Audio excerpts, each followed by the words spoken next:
David Alemian, and I want to welcome you to another episode of the David Alemian Show. Today, I have a very special guest, and my guest has done so much, and you've heard of his organization. I'm going to tell you that organization in a minute. But he's got a bio that's this long. So I'm going to tell you a little bit about him, and then we're going to have a nice conversation. My guest is John Huvane. He's Vice President, First Responder Engagement of the Stephen Siller Tunnel to Towers Foundation. He's a 21-year veteran of the New York City Police Department. John Huvane rose from patrol to the elite executive protection unit assigned to none other than Mayor Rudy Giuliani.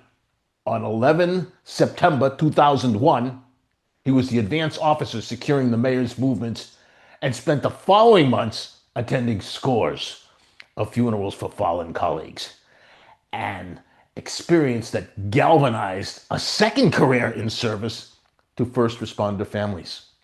Since retiring as a NYPD detective, Huvane has become a nationally recognized advocate for police, fire, and EMS personnel.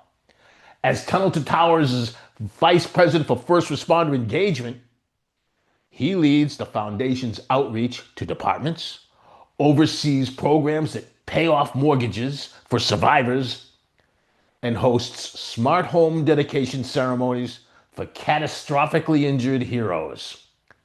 His frontline credibility and fundraising acumen have helped expand Tunnel to Towers' impact from a handful of families to literally thousands of beneficiaries across all 50 states.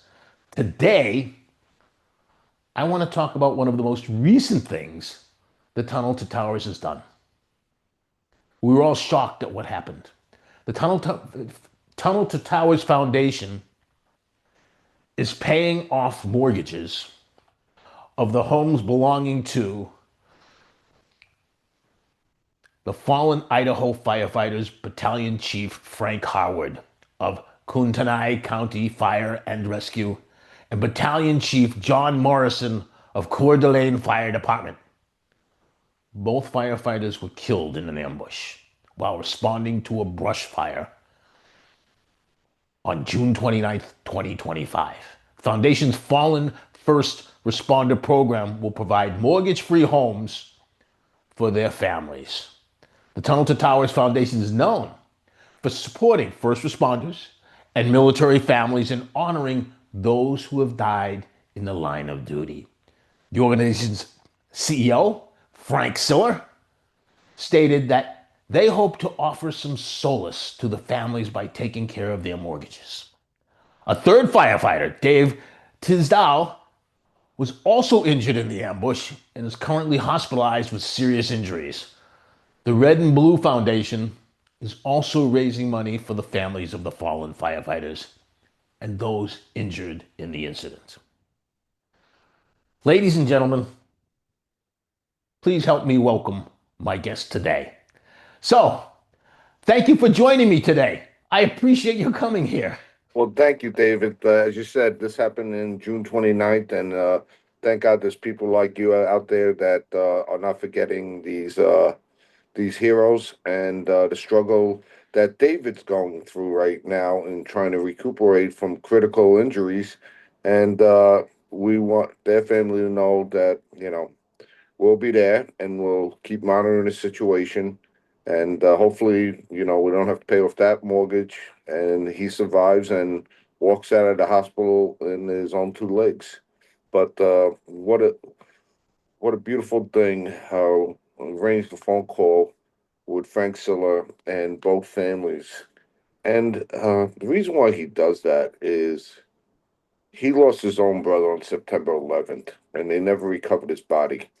And he had not only was a sibling of Stephen Siller, all the siblings raised Stephen because their parents died quite young, and they lost a child and they lost a sibling.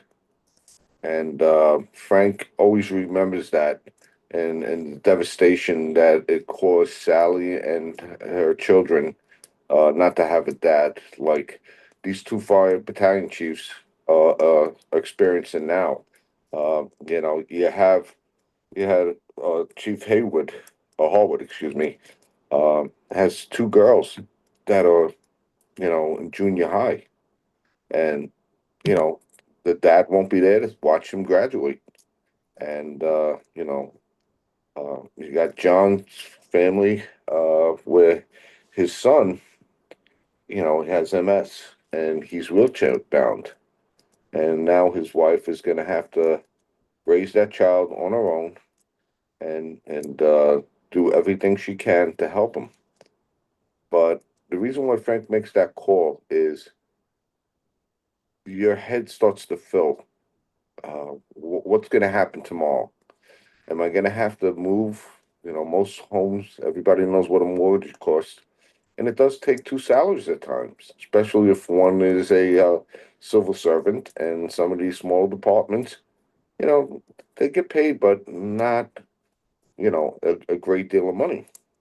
And the small departments at times, they really don't do what the big cities like New York and Los Angeles and parts of Florida are able to do if in case you're lost, your life is lost in the line of duty. And to remove that concern where the survivors do not have to worry about moving their children after losing a parent from the schools that they're used to, their friends, their doctors, their sporting activities, and just pick up and have to go someplace new. So that's put to rest. We could never replace, you know, these two heroes in the hearts of their family. But we do take that large, massive burden of a monthly payment, and we'll take care of these families, and then we do so much more with the families. We provide mental health services at no cost. We give them financial analysis and breakdowns for their planning. We don't sell them anything. We just give them advice, and when they speak to their financial consultant, they can plan. What if something happens to me? You know, am I set up with you know all these different trusts that you should have as a parent, and you know what should I do with the money as far as investing it for the kids' college? And you know, these are things, and we run a big race uh, to memorialize Stephen Siller. It's the Tunnel of Towers. So Tunnel of Towers is named after how what Stephen did that day on September 11th. He was going to go play golf with his brothers, and he heard over the scanner that a plane hit the towers. And at that point, he parked his car and went to get his gear. And by the time he got back to the tunnel, it was closed. So he ran through the tunnel and into the towers, and he never came home. And you know, that family sat around the table, a kitchen table, believe it or not. And this is the best part that they sat there filled with their grief, anger, whatever emotions they were having at the time, and they decided to do something good. And they wanted to do something, memorialize their brother, but also do good for other families that are put in this situation. And that little gathering of the siblings turned into this beautiful organization where this year alone, we're going to pay off over 200 mortgages for fallen first responders, Gold Stars. I take care of the military as well.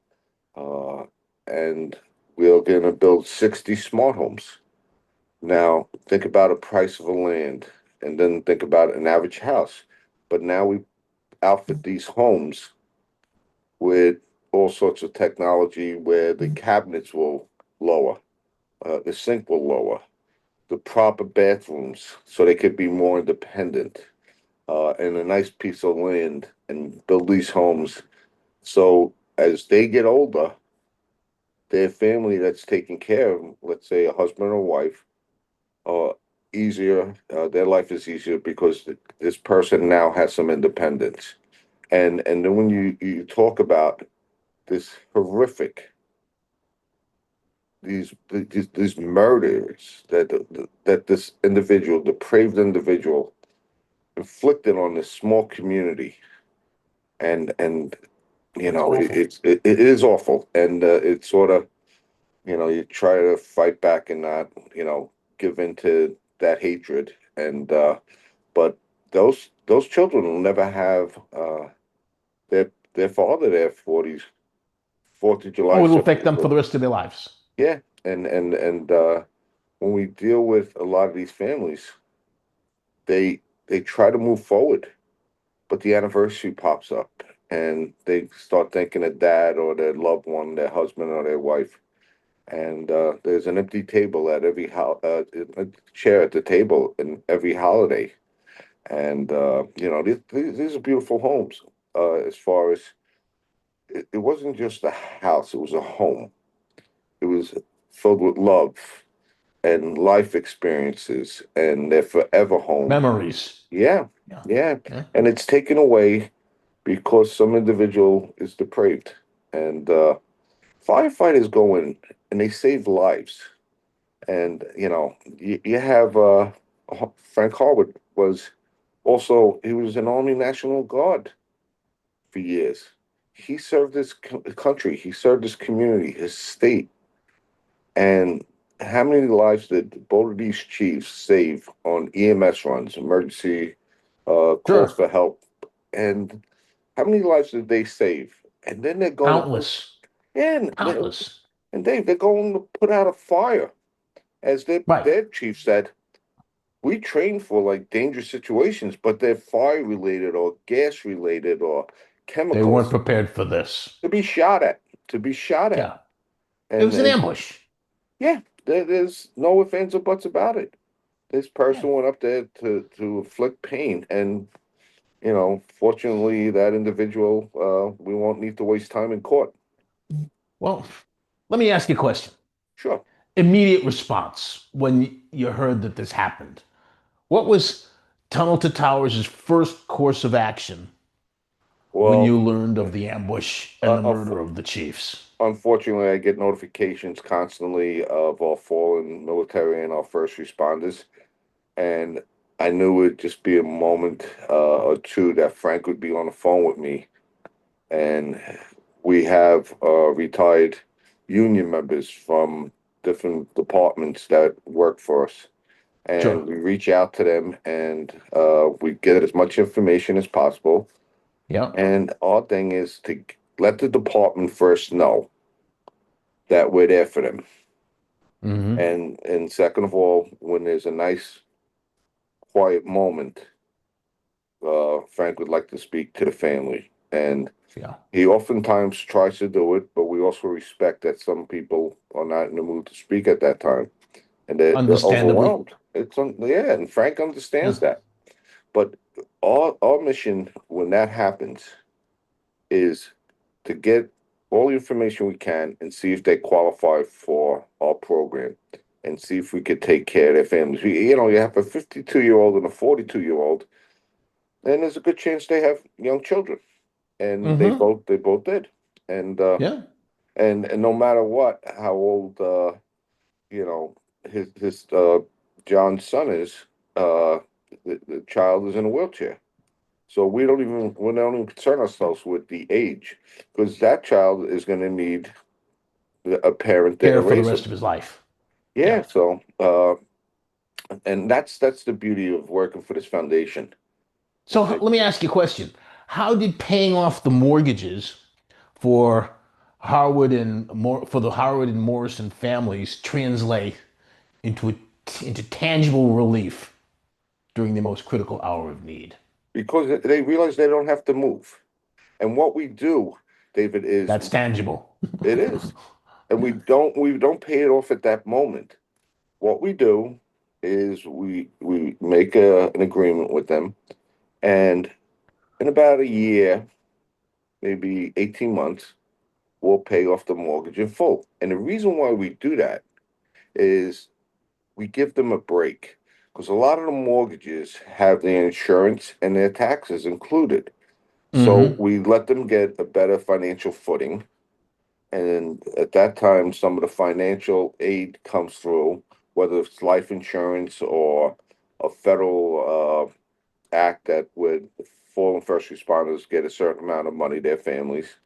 But that takes It's time. never enough, though. No, so what does it cost to raise a child? If you sat there and Oh, calculated, well, actually, you wanna to raise a child on average from birth to age 18 is in excess of $200,000, can, not including college or trade school, just yeah, birth to 18. and that's if they leave at 18, Dave. You And know, that's if you only have, that's for one. You got two, you just doubled it. they Three, you might be tripled there it. till 25. But Let me ask you, yeah. beyond financial assistance and what personal outreach, like calls, visits, ceremonies, Oh, do you undertake to ensure that the family felt sustained community solidarity? Well, so part of everything. so as we develop the foundation, our thing is to let them feel like they're part of a family. Yeah. And my case officers send out birthday cards and thinking of you during the anniversary. If they're having a tough time and the house has a emergency repair that's needed, we have a team that does that, and we go out and make the repairs, and we pay for that, and then we try to get them involved at the race. So all these families, we invite all the families to come at the last Sunday of September. And Hmm. what happens then, David, is the children get to see other children that lost their mom or dad, and the survivors get to talk to other survivors that are going through the same things or a little further down the line, and they Peer build their support. own peer support. They build their own groups, and there's nobody better to speak to someone that is in that position than somebody who is actually going through it the same way. My Hmm. child's acting up, and did you find your child to become a little more nonverbal and starting to keep to themselves. So they help each other by just sharing their experiences. Speak of the locals, how do you coordinate with or how did you coordinate with the Coeur d'Alene Fire Department leadership and city officials to basically expedite everything and make it happen? So we reach out for the National Firefighters Association, and they have Uh-huh. they have representatives in most cities and states and towns. And if they Sure. don't know somebody, they're going to get us somebody that we can ring up and have a conversation and explain our intentions. But that's Hmm. the beauty of being around for 25 years now, coming on Everybody 25 knows years. you. And within the service, DOD, we know they call them a kick officer, killed in action assistant unit. And we, Uh-huh. we we have such good relationship with them as well, and they know it's legit. David, I'll tell you, when I first started here, I'd make a Yeah. call and I was getting yelled at. How dare Really? you? Yeah, how dare you play a scam and try and take advantage of these families because we weren't as well known. Sure. And I'm like, okay, this is my name. Google it, and this is my number. And there's also two other firefighters or two other police officers in that state. Reach out to them and ask them about us, that we just took care of their families. And look up our Wow. website. And but now we're now we're a little more well known. As you said, That's good. we've been in every state in the union, and Hmm. we can't do it without the full support of the community. We You hear a need it. lot. Yeah, a lot of people.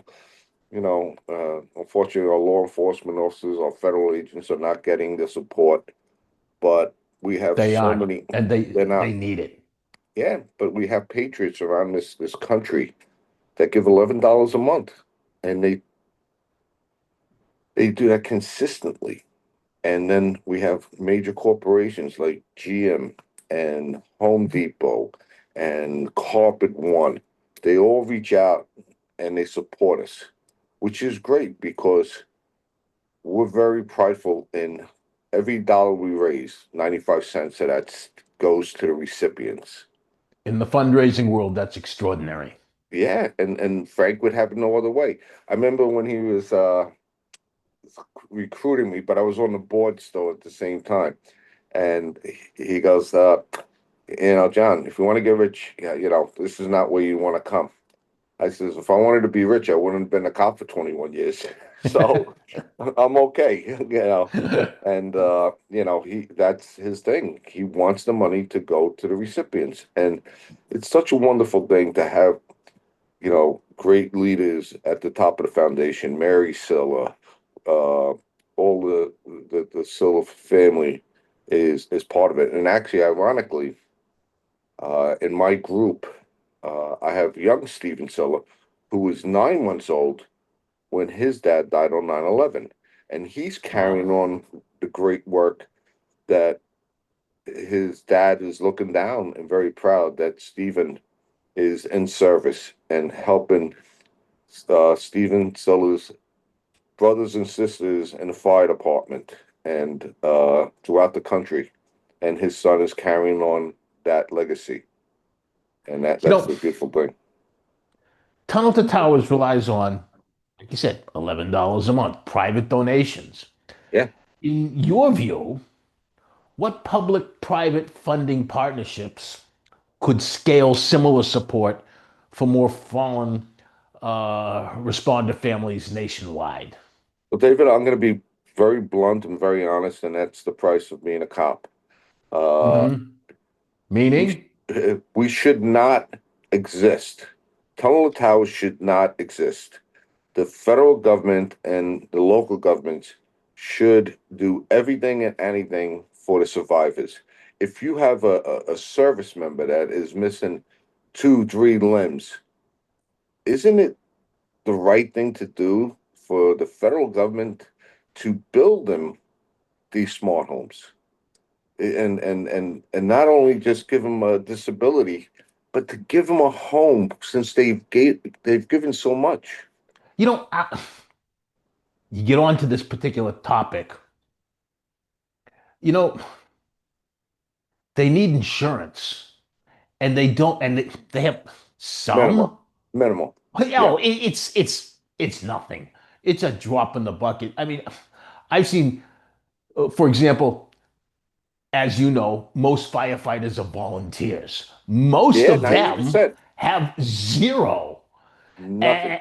And the career firefighters, and the police officers, their benefits, the death benefit, the life insurance that they have on them, they might as well not have any because It's a New it's York not City going to go issue. anywhere. But It, here's the thing: these people, these professionals, they start out young, 20s, yeah, 30s, usually, right? Which means to insure them is tiny. It costs very, very little. And they need to take advantage of insuring them at a young age with what's called permanent life insurance so the premiums don't go up and there's a great benefit there. I know a little bit about something about this because I've been in the life insurance business for over 30 years. yeah, So there's really no excuse for this. And they really need to do something. And that's something that I personally that I work toward is to getting first responders covered and yeah. protected with meaningful death benefits. Correct, David. New York City. I have to be honest. If you're killed, especially New York City Police Department, they promote you posthumously and they try to give the survivor a little extra money. But the insurance that you're speaking of that is provided by the unions does cost the members, X amount of dollars, but it's 150,000 to 200,000, No, what and I'm talking that's about, nothing. I'm talking about $1 million and up policies Sure, that not the union, the municipality. Yeah. And it can be structured. Here's the amazing part. I developed a way, having 30 years of experience in this, I developed a way that a municipality can create a life policy on an officer or a firefighter, be it career or volunteer. And are you ready? Provide significant benefits and recover 100% of their investment. So at the end of the day, it's a zero net cost, Yeah. which means nobody can say, oh, we can't afford this. So I'm with you 100% on this. I'm with you Yeah. 100%. And There should be no need for this. yeah, and the poor volunteer firefighters, 90% of them across the country are volunteer, and they Yep. have nothing. And Nothing. there's no payout to the family if you're killed. And how are they paying out? They barely able to keep the firehouse open based on, fundraising drives and car washes and doing this. They don't have the money uh, in the firehouse to be able to take care of them. So those counties and those states and those towns should absorb that debt. Here's what I'm finding. Retention is a big problem, Oh yeah, especially and in the world of volunteer firefighters, they're not staying as long. Why? Because life happens, bills catch up with the family, yeah, and all of a sudden it's like, the spouse or whatever, they're saying, what are you doing? You're missing the kid's birthday. You're missing this. And, yeah, if you're going to spend all the time away from the family, why don't you go do something where you bring some money in so we're not so far behind in the bills, right? a hundred So they're percent. leaving. On the other side of the coin, I've spoken to cities and towns. They say, well, they're working for free. Why should we pay for anything? I go, how much did you pay for that firehouse? How much did you pay for those cruisers and those fire trucks? All of that equipment is millions and millions of dollars. And what good is it if you have nobody to man it? Yeah, She shut up at that time on that one. She's like, well, yeah, you got a point.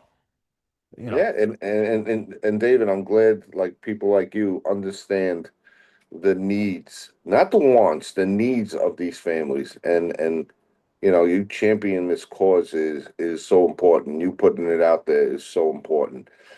Let's just step back. Let's get back to the basics and understand these people are serving the community and the state or whatever or the country.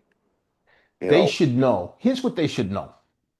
One, there should be no need for fundraisers when one of them gets killed. right? And two, here's what the first responders should know.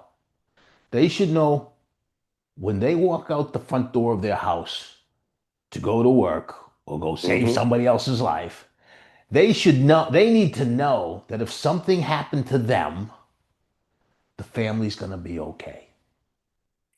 Yeah, and that That's that's what what they Frank should know. and that's what Frank Silla says. He said it is the mission of Tunnel to Towers for our first responders and our military to understand when they walk out that door, and if they don't come home, and you have young children, we are obligated, us as a foundation, to take care of those families, and that's what Frank believes in, and he's just a great I boss. believe it too. He's a great boss and a guy who is the mission, not only started the mission, but he is, these are people that don't even take a salary, and he's 23 hours a day working, Yeah. Yeah. and it's just amazing. You know, let me ask you, how do programs that secure first responders, family like the mortgage relief and so on, feed back into the department's ability to retain active personnel under stress? I mean, how does it affect you guys go into a town,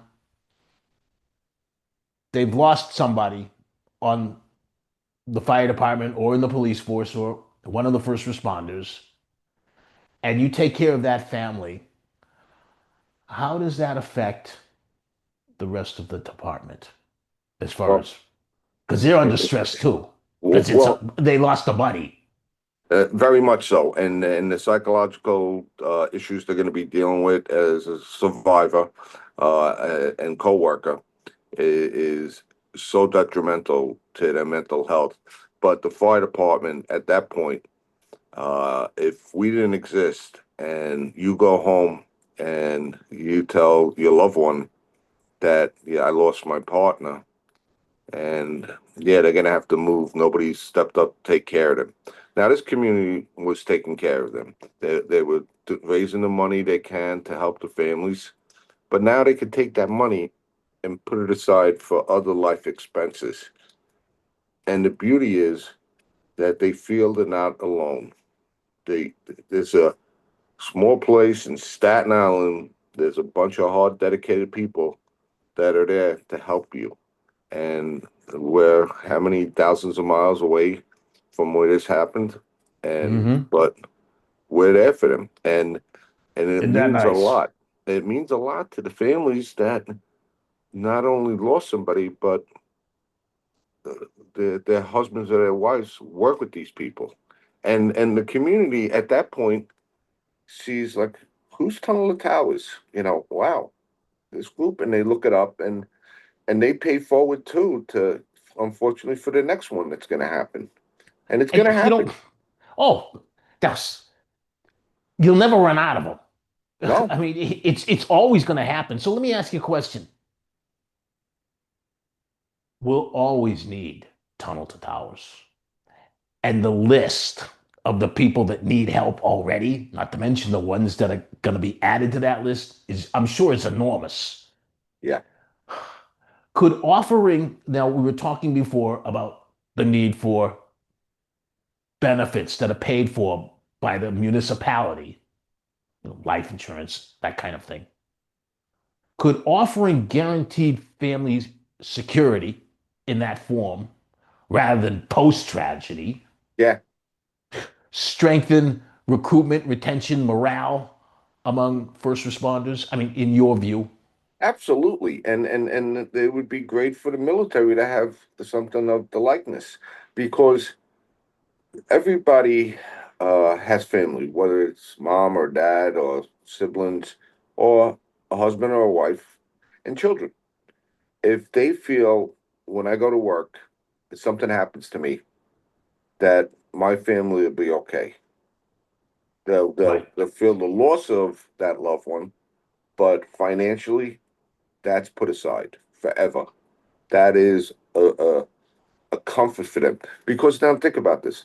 Now, we've paid off, or in the process of paying off, these mortgages. Now, the survivors don't have to go to work to provide for that mortgage payment. If they choose In to go many to work, cases, yeah. in many cases, they can't go to work. They're No, a mess. and John's family, that little boy, with MS, what is she going to go to work and leave that kid like by himself in a wheelchair? You know, Right, it's just not feasible. right, right. Let me ask you, if you can, Sure. how do you leverage high profile cases like Coeur d'Alene to persuade state legislatures or city councils to allocate budget lines for responder family protection, like, say, the insurance that they really need? Yeah, well, we don't get too involved in the government, Yeah. but what we do is it's sort of almost, well, this little nonprofit is doing something that this county or this state should do. And when the groups go in for their collective bargaining, it raises that awareness that you guys need to take care of, our membership and our people that are serving you and serving this community. So it's almost like, okay, guys, it's time to take a look in the mirror. What are you doing for to retain these people, to recruit the best people you can recruit? And this day and age, it's very hard to recruit for first responders, especially police officers, Oh, especially the, every day with defining deviancy down. What was acceptable 20 years ago is, you know, even looser today in how they And talk those, to a cop and yeah, say them. and those defund the police campaigns don't help at all. No, no, and there are so many things that the larger departments are able to do, but if you start defunding, what do they cut back? They cut back their benefits and their life insurance or things like that. Instead of instead of worrying about getting competent individuals, highly motivated, highly educated, highly trained individuals. Well, if you're cutting the funding back, well, the first thing you're going to do is cut back on the training. And what does that cost the county or the state or the city? Now, the officer or the firefighter doesn't get as much training as they should be getting. And then accidents happen, catastrophes, and the states and the cities get sued. Oh, So, being undertrained opens the door for lawsuits. correct. You didn't train us how to put out a lithium battery. Okay, well, we didn't have the funding for that. And you didn't train us on how to deal with de-escalating an incident in a domestic violence call, and how to protect the community better. And there's so much that when you start cutting back, it sounds great. Fiscally, oh, we're saving money. No, you're gonna pay for this. Don't worry about it. It's gonna come back. You buy cheap, you get cheap. Yes, yeah, it's life.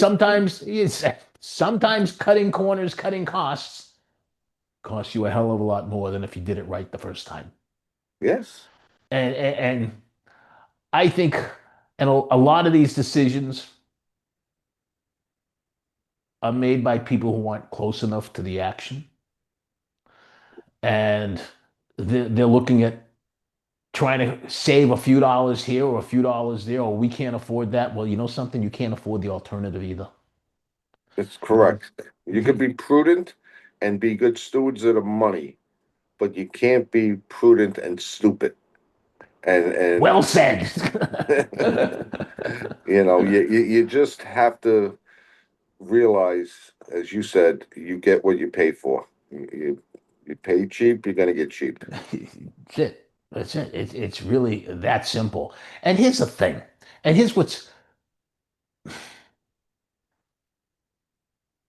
I'm almost speechless to say it. All of this is preventable. Absolutely. I mean, it's an easy fix. It's Yeah, an easy fix. You could, with the stroke of a pen, properly cover all of them correct. with the And right kind of insurance that they need and the right kind of protection that they need. Here's the other thing. Like, especially like volunteers, the firefighters, especially. They're taking their spare time. They're donating it really to the city and the town. yes, And not only are they risking their lives, they're also risking their family's entire financial future. correct. The kid does. I mean, it's. I met a woman once, and she wanted me to talk to her about life insurance. She couldn't wait to get covered. And I said, "Tell me your story." And she said, "Well, as you can see, this house isn't in the nicest part of town." I said, "It's a nice house." She says, "It's not the nicest part of town." I was trying to be nice to her. Yes. She said, and she had two young kids. And she said, "My husband died and he didn't have life insurance. So Oh, now we have to live here. I'm not going to do to my kids what my husband did to me." Oh my God. It yeah. was that day was the day that I realized how important, how critical having the right kind of coverage Oh, is. it is so important, especially if you feel that uh, your life lesson taught you that even if it was a mom or a dad that passes and they had no money to bury them, that life insurance can help avoid a burden on the next generation. And the same thing, it's just planning. It was like when Rudy Giuliani was mayor. One of the first things he did for the fire department, he had good advisors in the fire department because they really wanted to improve the service, but they also wanted to protect their members. They told him, "We don't have the right jackets. We need this thing that's called bunker gear."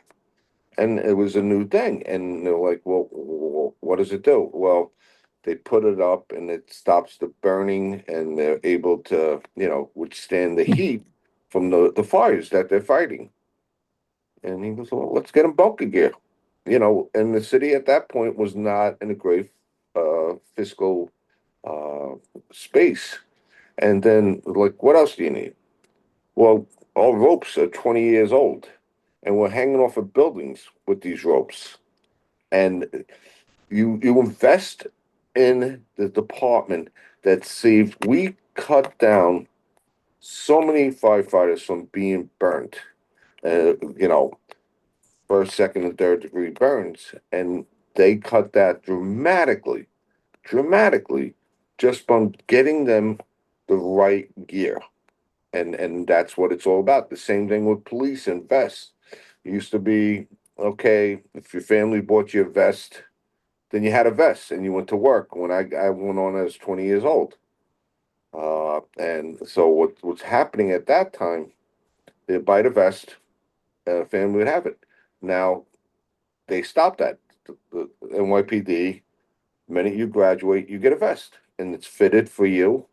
And the detectives union felt that they even wanted a higher caliber of vest.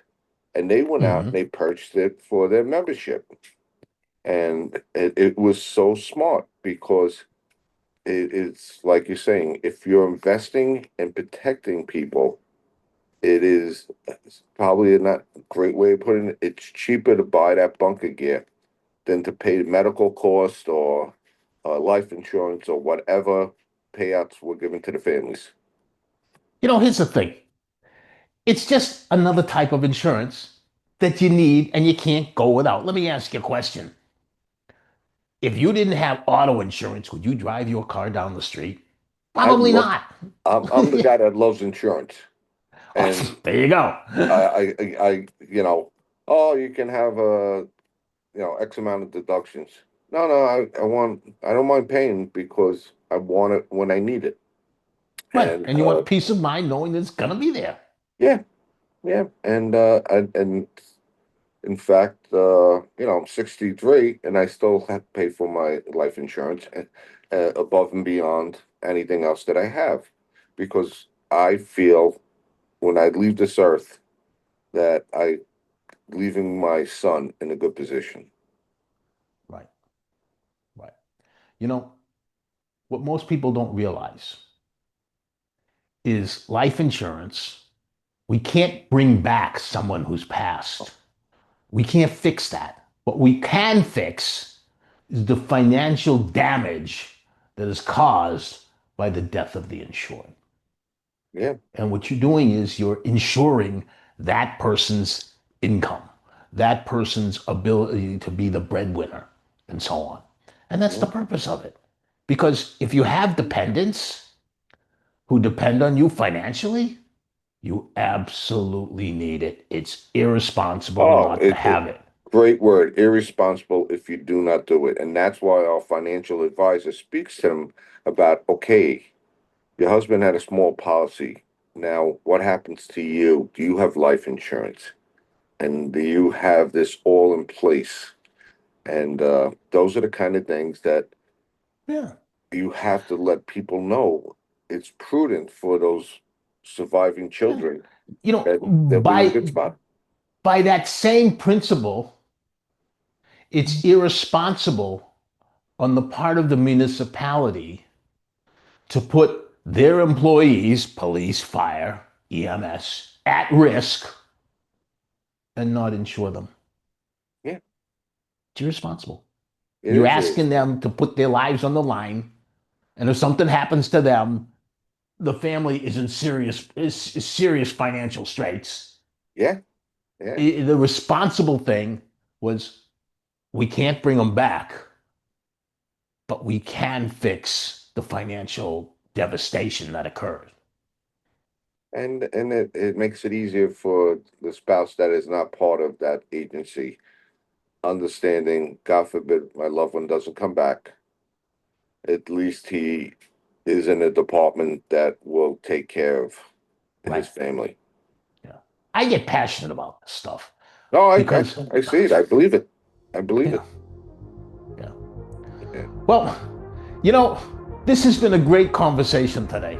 It's been wonderful. Thank you for your time, and thank you for highlighting these heroes. Thank you And for your time too, and thank you for the good work that you and the entire organization does. I yeah. appreciate it.